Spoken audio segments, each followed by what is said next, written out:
everybody, it's Dave here. And Darren. Darren, where you at right now? I'm in Nova Scotia, back where I'm from, and just for a couple of weeks of holidays before heading back to the Great White North.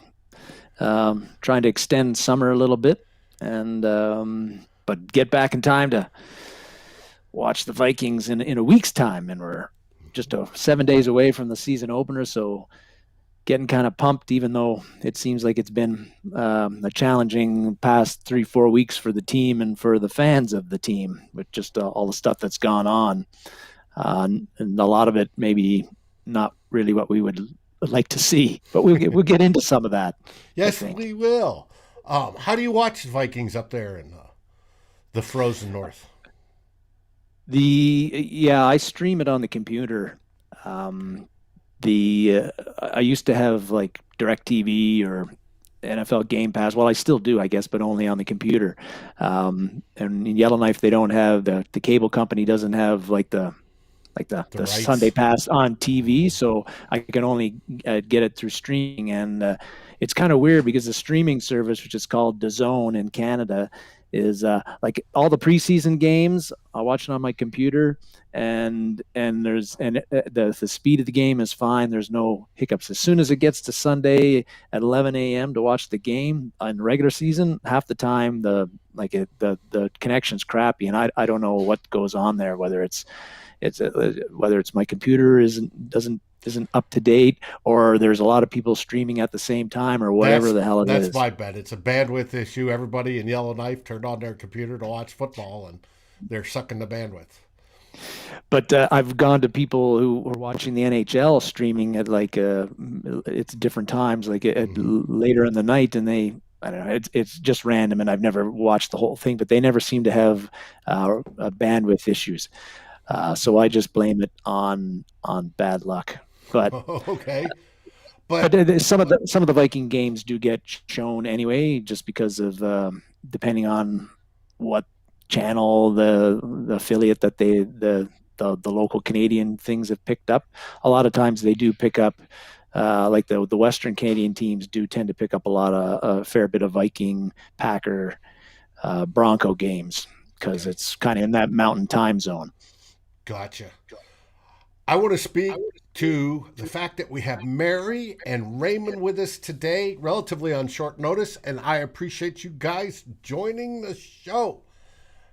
Now, first off, we have three topics as usual to discuss. What was your first one there, Darren?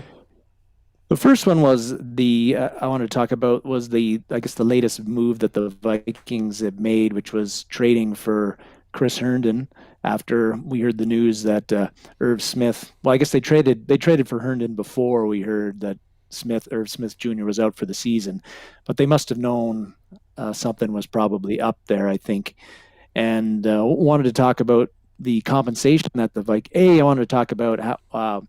The impact that losing Irv Smith could is it going to be much of an impact for the Vikings offense, and then talk about whether the Vikings kind of got fleeced on the Herndon trade. They got him in a sixth rounder, but they traded a fourth rounder for him. So starting with Smith, I think that for the previous 2 years he's been on the Vikings, the question I think a lot of the fans have had is when are the Vikings going to use this guy and to use him properly, use him more, because we all were pretty excited when he was drafted. I thought he was exactly what the Vikings needed, which was a tight end who wasn't just a blocker, but he could run good routes, had the speed to challenge defenses, and was a little bit different weapon than Rudy, who was great hands. You can throw to him when he's not even open because he's a huge guy. But as far as yards after the catch and dynamic, a guy that's going to take a ball and get an extra 10, 15 yards, 20 yards, or run the wheel route and beat guys, that was not something that Rudy was ever really did, and certainly wasn't doing the last couple of years. But the Vikings being a heavy run team under Zimmer, they might use a lot of two tight end sets, but didn't really throw a lot of balls to Irv Smith in his first 2 years, which was frustrating to us because we felt he was a weapon. Now Rudy's gone. I really felt that Smith was going to become more of a factor in the offense. Even though, yes, Dalvin Cook's going to get a lot of carries and he's going to catch a lot of passes out of the backfield. Yes, Justin Jefferson should rightly get a lot of targets, and Thielen is going to get them too. But really felt that Smith in this third year, Cousins was going to trust him. He doesn't have Rudolph to uh, rely on anymore. We saw a lot when Rudolph was out at the end of last year that the Vikings did target both Conklin and Smith a bit more, and I just felt that it was Smith was going to be a bigger part of the offense. And with his kind of skill set and what we saw in the a little bit in the preseason when he was there, I feel that he's an important weapon and one that we've lost, and it's going to make the Vikings a little bit easier to defend that he's not there. Because of it looked like he was probably going to be. We have an unsettled wide receiver number 3 spot, and the belief was, I think the Vikings had even indicated this, that Smith was going to probably be wide receiver number 3, even though he's tight end number 1, which would indicate to me he was probably in line to go from a guy who was caught 25, 30 balls per year to maybe getting close to the 40, 45, 50 mark, and being more of a factor. Or be more of a factor and a threat in the red zone. That's not going to happen now, and the Vikings are going to have to figure out who is going to replace him. Partly it'll be Tyler Conklin, but they're going to have to figure out whether KJ Osborne or D.D. Westbrook are going to be the guys that and Zimmer said we might have to run a lot more 3 wides than we normally would because Irv Smith is not there. So I think it's not the end of the world. It's not like losing Dalvin Cook. It's not like losing Justin Jefferson, but it is looking, I think, a very nice complementary piece and a young guy who I think was set to have a bigger role in the offense.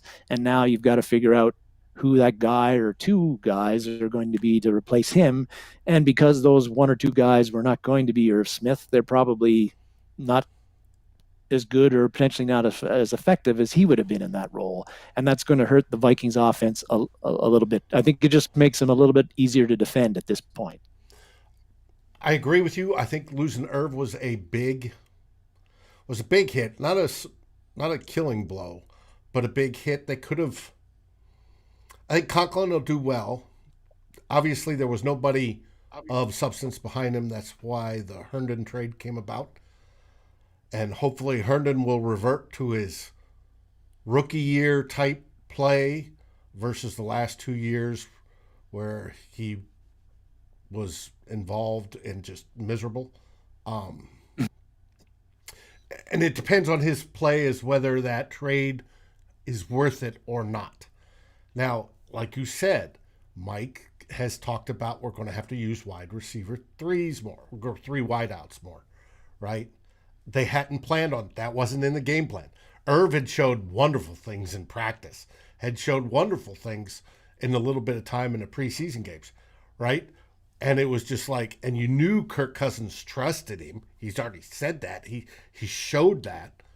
And it's he's going to be missed. Now, when it comes to the Herndon trade, you said we got fleeced. I'm not so sure. It's a 4th rounder.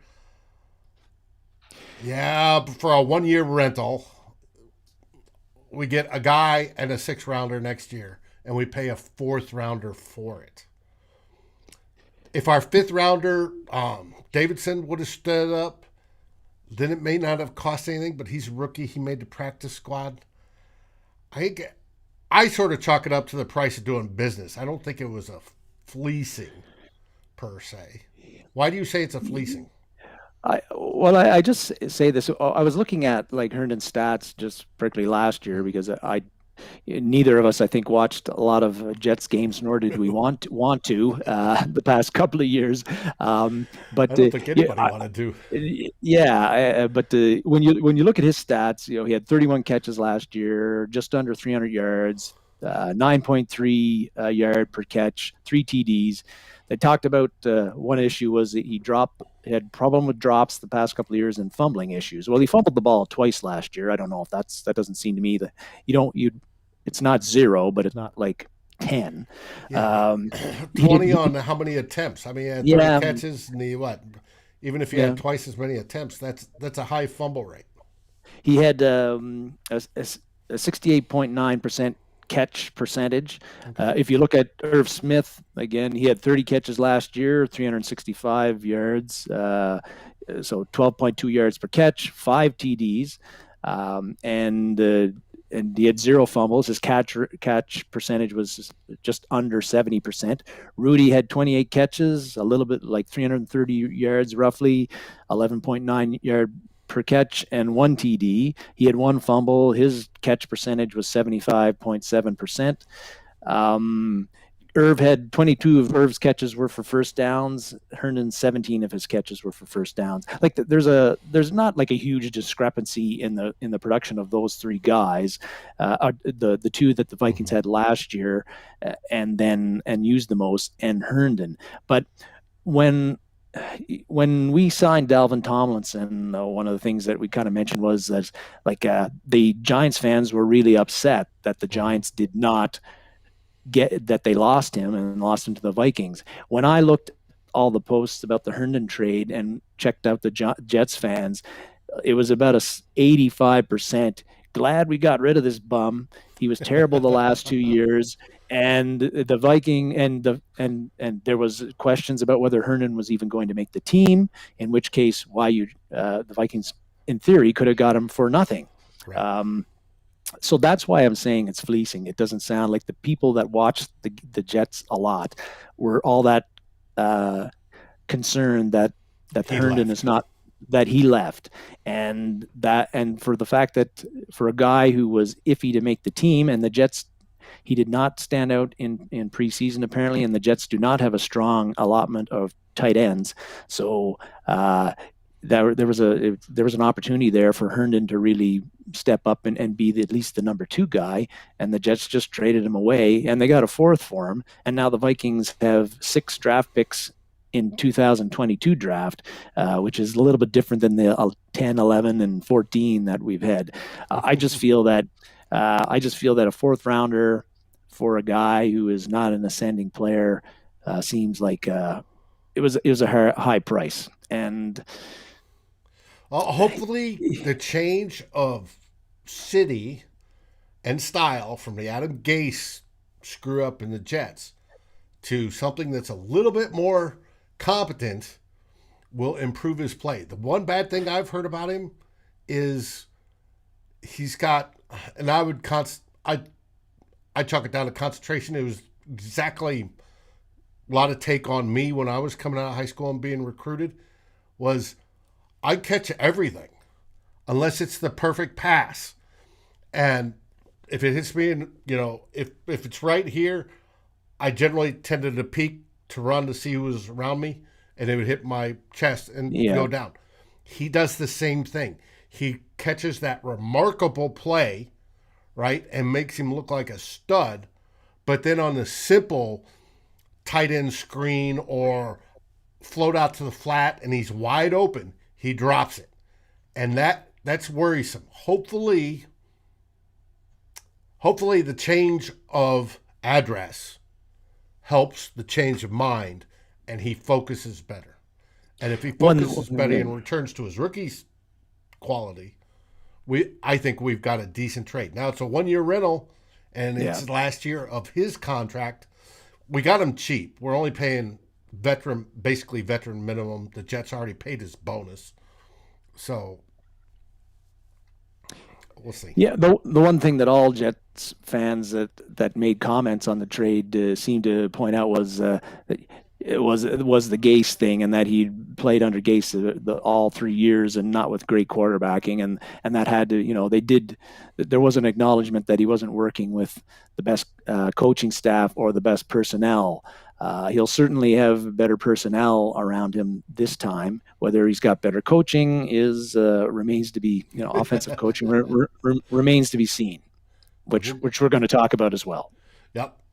All right. Your second question had to deal with, or second topic, Which of the Vikings rookies, if any, will make any significant contributions this season? The reason I brought this up was because prior to the Vikings offseason additions, uh, one of the things I was pretty strong about coming off the year that we'd had, especially on the defense, with the defense being as terrible as it was that it was really seen like the Vikings had to really nail the draft and have a 2015 kind of draft where 3 or 4 of our rookies played a significant role in the team and had significant positive impacts like Kendricks did, like Stephon Diggs did, like Daniil Hunter eventually did, and even to some degree TJ Clemens when he was on Right. those games. But right now, if you're looking at, then the Vikings signed a whole bunch of vets, like Patrick Peterson, Bashad Breeland, and I think that's changed what we're going to see from what's going to be needed from the rookies. And right now, when you're looking at the rookie class, unless Christian Darrisaw, uh, assuming that he is healthy and able to play this year, I don't know. I think looking at it, Wyatt Davis is right now back up to Oli Udo, and he's not going to play unless Udo totally stinks, Right. which at right guard, which I don't think we want. Um, Mond is the backup right now to Cousins, and we don't want Mond seeing the field at all Right. The only this reason this he'd year. play is if Kurt got hurt. Kirk's never been hurt his entire career. He's never missed a game. Now we know his COVID status, and that may change things. But if Mm, he literally has not been hurt. So, a lot of people, Minnesota fans, will say, "Well, he's due." Um, yeah, as me, you Chaz Surratt, he's behind Nick yeah. Vigil right now. He Surratt was okay in preseason, but certainly not enough that I think that he'd be a guy you'd expect to beat out Vigil if Vigil plays to his capabilities. Nwangu's on the IR and won't be, and he's behind Madison and Cook. We certainly don't want those guys missing any time, so I don't think Nwangu's going to play any kind of role. Patrick Jones, he's third in the behind Wanham and Griffin. Probably not going to play, Right. probably not going to dress a lot of games. I think the only guy right now that if there's one guy that's going to have the most impact, and I think it's going to be minimal if Darrisaw doesn't play much, is going to be Amir Smith-Marsette, because he's the guy who I think right now is their off returner, Kick and and I don't. punt. The Vikings depth chart right now doesn't list anybody as the number one punt returner, but then ESPN has It, Amir it's Smith. it's ISM for both Yeah, right now. When Wangu comes back, I think Wangu will take over the kick returning duties, and I don't think he's going to be out for long. I think it's the 3 weeks minimum, and we'll yeah. start to see him back. It depends how the team's doing and what holes, who they want to bring up and who they don't. But I agree with you. I think ISM's probably the most likely to have impact as it sits right now. Which I don't think any of us would have bet any money on when this draft came out. I think hopefully Darisaw can play because he's the guy that should be the starter and put Rashad Hill to the bench and working on that alternative swing tackle type thing when there's injuries or suspensions or COVID issues. But really surprising to me, and I don't think it's so concerning, but that Amir Smith-Marsette could be the rookie with the most impact on the Vikings, and it's going to be minimal. As long as if we have pretty good health this year and the vets that we have signed and the vets that are back play to the way that their capabilities, then I don't think we need a lot of rookie impact players. But it's next year and the year beyond, those guys are going to have to step up, and we're not going to really know what we have in those guys this year. Right, because we don't have that much playing time. No, ISM is, like you said, is as of right now probably the most.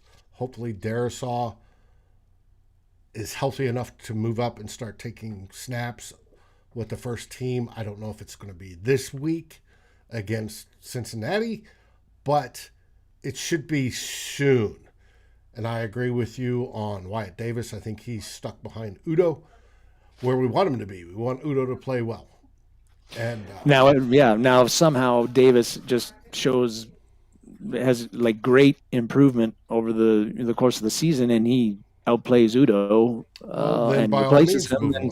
So be it. But I think the more likely scenario is that Wyatt Davis gets put in because he has to be put in because Udo does not perform up to the standard, and then beating out Udo.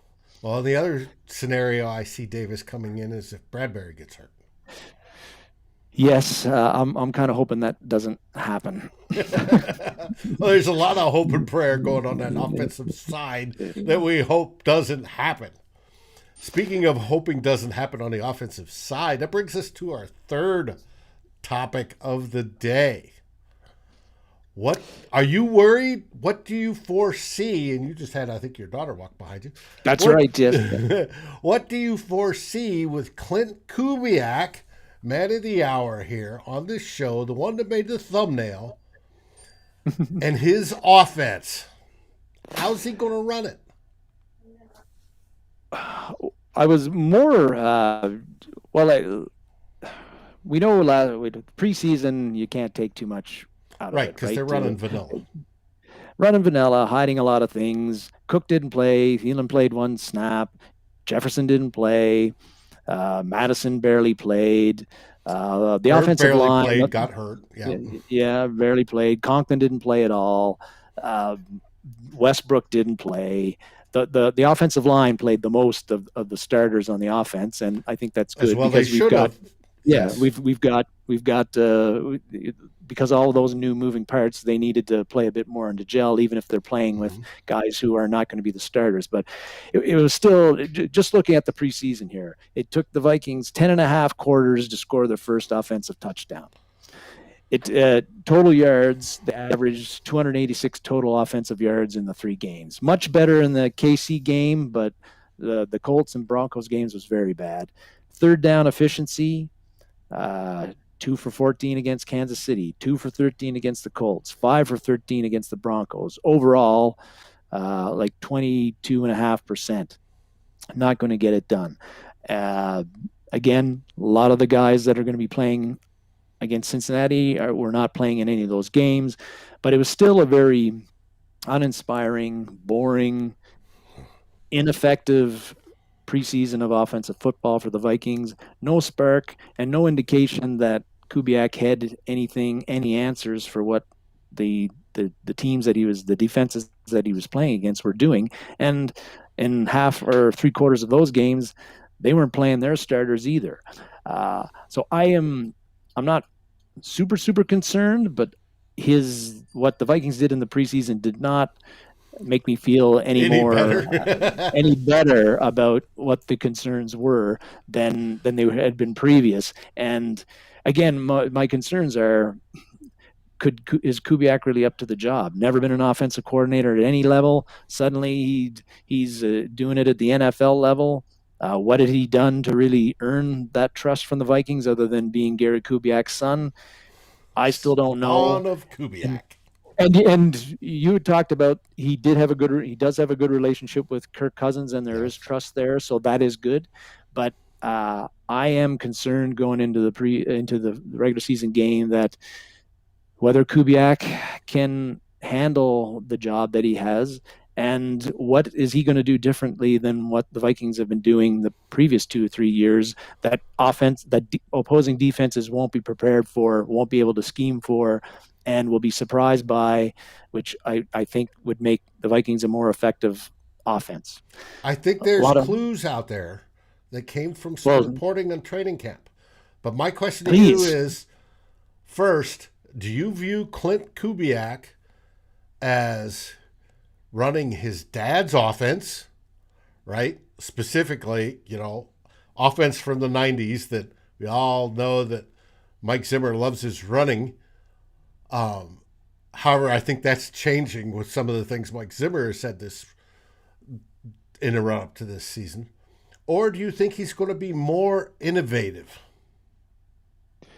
I think that until I see differently, I think he's going to run his dad's offense. And I that's not such a bad thing because it's not that the offense wasn't effective last year or the year before, but it did have its issues too. And we all, I mean, all of us, well, you do, I do, and a lot of other Viking fans that I talk to on a regular basis on social media. It's always like, if there's a bad play on first down, what do the Vikings do on second down? They run on second and long all the time. Run it on second on long. Get 3 or 4 yards, and then third and long.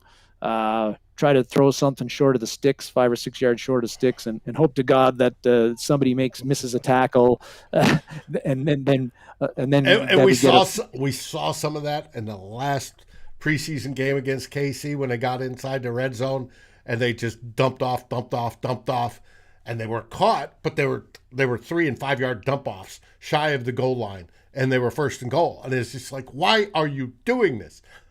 And it drives me crazy. Now, however, I tend to disagree. Hey good. There, Jim, how you doing today? I tend to disagree that we have seen hints of him being a little bit more innovative. We do know that Klint worked under Kevin Stefanski. Kevin Stefanski has seemed to be a lot more innovative in how he does his offense. Yes, it very much has a Mike Zimmer influence in it, but Kevin Stefanski's taking some other things. We saw in the preseason, in the practices, right? It was reported that we're seeing a lot more misdirection motion, to get the defense guessing as to who's going where and who's going what. Kevin Stefanski's gem or calling card was he'd build so many plays that look identical that you could run so many different things off, run, pass, whatever, right? And it kept the defense guessing that way. You throw in a more Shanahan style of where you're throwing misdirection of, well, I'm moving this guy. Well, the coverage now has to slide over. The line now has to slide over. Or do we have to slide over because we're just going to double back anyways? If he gets more into that, which was indicated a couple times during training camp, versus the vanilla garbage we saw during preseason, and that was garbage, I think he can be innovative. And now with Mike Zimmer saying, hey, we're going to have to use a 3 wide receiver set more because we don't have Irv Smith, unfortunately, then that everybody came into the mind of Vikings run a 12 formation with 2 tight ends all the time. We got to put the extra guy in the box. We're still probably going to have to put the extra guy in the box. But they didn't have to worry about another wide receiver. Now they're going to have to put the extra guy in the box and worry about that extra wide receiver because we don't have a tight end that's trustworthy enough. Yes, we'll have Conklin. We don't know how the new guy is going to be. Herndon, hopefully he's good, but we don't know yet. Kirk said this week somebody asked him what it takes for you to trust a receiver.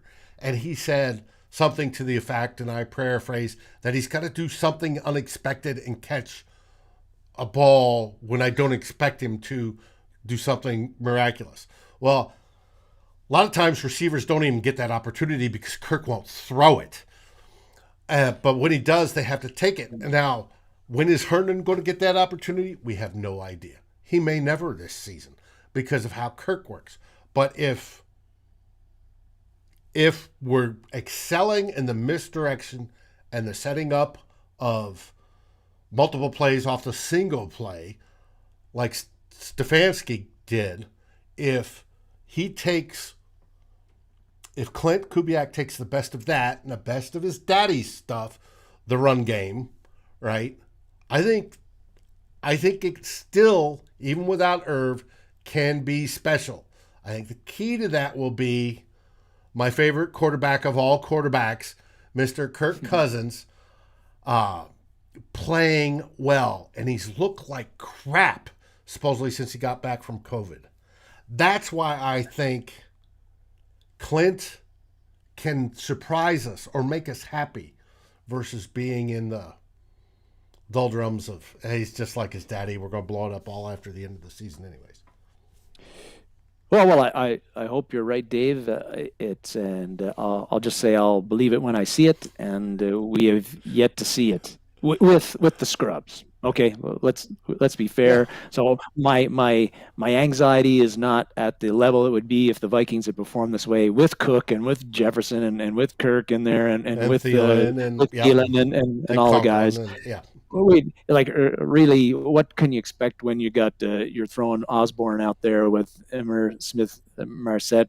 Those guys weren't going to be against starters in a lot of cases, Right. at least the first half of the KC game and in the much of the first half of the Colts and even in the Broncos game. The Broncos played their starters for much of the first half as well, and KJ Osborne isn't going to scare those guys. Justin Jefferson and Adam Thielen will, but so I take that. Well, and we know You got to Chad take that Beebe into wouldn't, account. and he's out. Yeah, but it's just when you can't do anything at all with those guys. That's what worries me. Like you would think that pros should be able to get the occasional first down, get the occasional third down conversion, and that was not happening with that group, and that worries me again. That Klint Kubiak's in over his head a bit,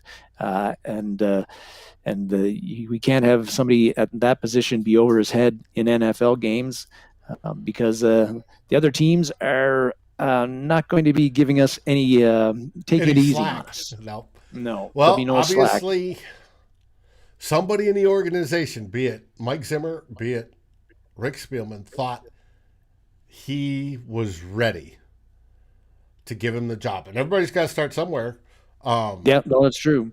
Shanahan out in LA had to start somewhere. And I mean, he's the wonder kid, head coach at 30 or whatever it was. They got to start somewhere. So let's be pleasantly surprised. Let's root for being pleasantly surprised, right? And that it is actually very efficient and very effective, because we don't want to go through 17 weeks or 18 weeks with the bye of not being effective, because that will be miserable. And we don't want miserable. We want to win one. I think that perhaps the little bit of the difference with the offense this year, there should be no excuse as long as we don't lose the 3 or 4 guys that we've already mentioned for any significant amount of time. There should be no excuse for this offense to not put up points, regardless of who the offensive coordinator is, I think. But if they do have a little bit of trouble early on gelling or getting it together because they haven't played together a whole lot, I think at least I feel better about the defense being able to not hemorrhage points and be able to keep the Vikings as a team in games till the offense does find its stride. That's one of my hopes. And then maybe after a game or two, even if Kubiak and the offense struggle a bit, that they will, if they have decent. If the record says that you're 2-0 as opposed to 0-2, even if your offense isn't holding up its end of the bargain, you get that confidence and play better as a result. But right. It's the season hasn't started yet. No. I want to try to nail you down. What do you think? How many points per game on average do you think the defense will hold the opposition to, on average, over the season? And how many points on offense, on average, do you think the Vikings are capable of per week? Defensively, I think that this defense, recognizing that Patrick Peterson is not Patrick Peterson of 4 or 5 years ago, recognizing that we don't know exactly how much Anthony Barr is going to be playing, whether he'll be playing in the opener, whether it's at all.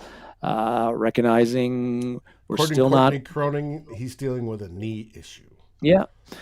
Recognizing we still haven't seen Danielle Hunter play for well over 2 years, right. And we've heard good things about in training camp about how good he's looked. But is he going to be the Danielle Hunter of the 14, 15 sack guy? Sure, hopefully hope so. He's even better. But I think that overall, that with those guys back, with Pierce, with Tomlinson there, with Griffin coming back to provide a little bit of pass rush juice on third downs, second downs maybe, spelling DJ Wanham, Kendrick still being rock solid, Harrison Smith still being rock solid. Got Mac Alexander as a slot guy.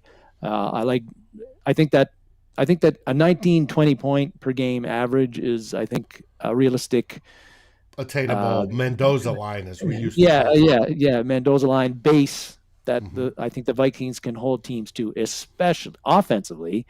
Although there's uncertainty about how well this offensive line is going to look with Hill at left tackle early on, with Udo as the new right guard, Ezra Cleveland at left, being at left for the full year. Bradbury, is he going to progress or not? But I think that offensively, this is an offense that should be able to get 26, 27 points a game. With Cook, just doing what he does, with Thielen and Justin Jefferson rolling. If Kirk gets even a little bit better protection than he got in the previous 3 years, this is an offense should really take off. Okay, so you're saying 26 minimum. Let's set the Mendoza, the defense at 20, and the offense at 26. We should probably win the majority of our games if we're averaging that. And we'll track that throughout the season. We'll mark that down and see if they reach that. We'll show that as the critical level to see how well they did and judge them that way. Make sense? Maybe that should be not the average, but the median or something, because the Vikings could score 50 points in 2 games, but then in 2 other games against the like really good teams get 10 or 15, and our average will look great, but the results won't be any better than they have been the previous year or two. Raymond, but I want to see that too. 30 a game. Yeah, and part of that is going to be, again, how aggressive do the Vikings want to be when they are ahead in a game and have an opportunity to put their boot on the neck, put them to bed, be aggressive, score more. Don't just sit there and play prevent the win defense and yes. Zimmer has not shown that kind of mentality in any of the years that he's been the coach of the team, and I don't think that's going to really change. I think especially if the defense proves to be much improved to what it was last year, I think he's going to be reluctant, as he always has been, to take chances on offense when the Vikings are in the lead. I think he's going to revert to depend on the defense to save my bacon. He's going to be run right, run left. We don't want the offense with Kirk running it to screw things up when we're ahead. Let's keep it safe. Let's run safe plays. We've got Dalvin Cook, and he can always break an 80-yard touchdown run if he gets the right blocking, or sometimes even when he doesn't get the right blocking. That's the kind of the Mike Zimmer we all know and don't love.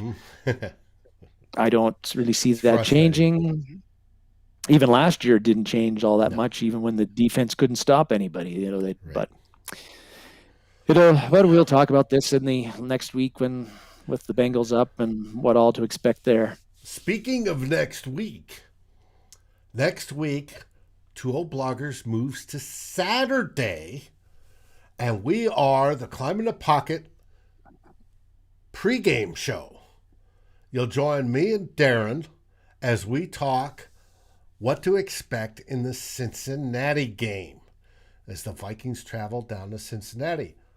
But also next week, from what I'm hearing behind the scenes, expect to see Brian O'Neill's extension come out in the next couple of days.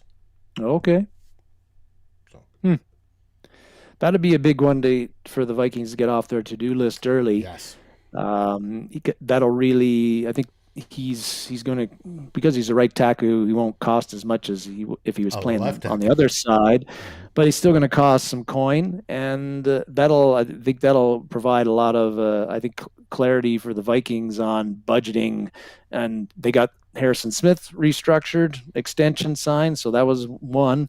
get O'Neill done too, and I think that really kind of sets them up for figuring out what they'll have for cash in the following year, what they can do with Hunter, and a few other guys, like maybe at this point guys like Kendricks, who will be approaching 30 years old. They'll have to really think about what his future is, what they want to do with him. Guys like Breland and Peterson are 1-year deals.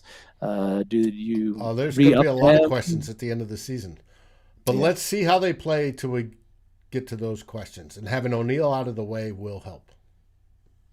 It's just a big worry to get him locked up again and know, hey, we got this guy. He's with us for the next 4 or 5 years to play right tackle, and we don't have to worry about it unless injuries happen. But he's been very, very durable in his first 3 years in the league, and I got to knock on some wood here, so that remains the case because offensive linemen tend to go down heavy with the friendly fire and the ankle and leg the knee injuries that they get when somebody steps on them from behind or falls on them from behind. Yeah, the pec. Yeah, but I'll be happy to see O'Neill signed if that indeed happens. You and me both. I think it was. I've seen it from a couple sources, so I think it's pretty good that we're going to see it this week. Good. Any last words from Nova Scotia? No last words. Just looking forward to seeing some the Vikings play and seeing how they really react. If you're in that first game after the preseason, when it was so hard to take much out of it other than just be a little bit depressed by the product you're seeing on the field. But now we're going to have everybody back, at least for that one game, that everybody that should be playing will be playing. As long as they don't get COVID. Yeah, that's right. But to me, that's not something I like to worry about during the week. If it happens, Dallas it happens. has 7 players. Yeah. Got at least one's tested positive. But won't be playing next week, and that's because they got to be out 10 days minimum. But just looking forward to Sunday, first game, and seeing how the Vikings react against a Bengals team which has obviously had its struggles the past few years, and will be looking to prove themselves at home with the second year Burrow coming back from injury, with the Tyler Boyd and the first Jamar Chase being in there, and he hasn't looked very well in preseason apparently. So they'll be looking to make a statement against us, and that is. And I want to see the Vikings make a statement too, and show that the 0-3 preseason was just a load of meant nothing, and that the Zimmer approach to preseason was the prudent and correct one to take. To go out and spank the Bengals by 14 points or so and with all of our starters playing fresh and flying to the football and showing, and that would really feel good. Well, we'll get more into that on Saturday. But until then, I want to thank both Raymonds, Viking Jerome, of course, Jim for popping in, and the one and only lovely Mary for joining us today. Yes, sir. Thank you all for watching. With that, everybody have a great Sunday afternoon and the rest of your week. And Skol Vikings! Skol Vikings, baby. See you on Saturday.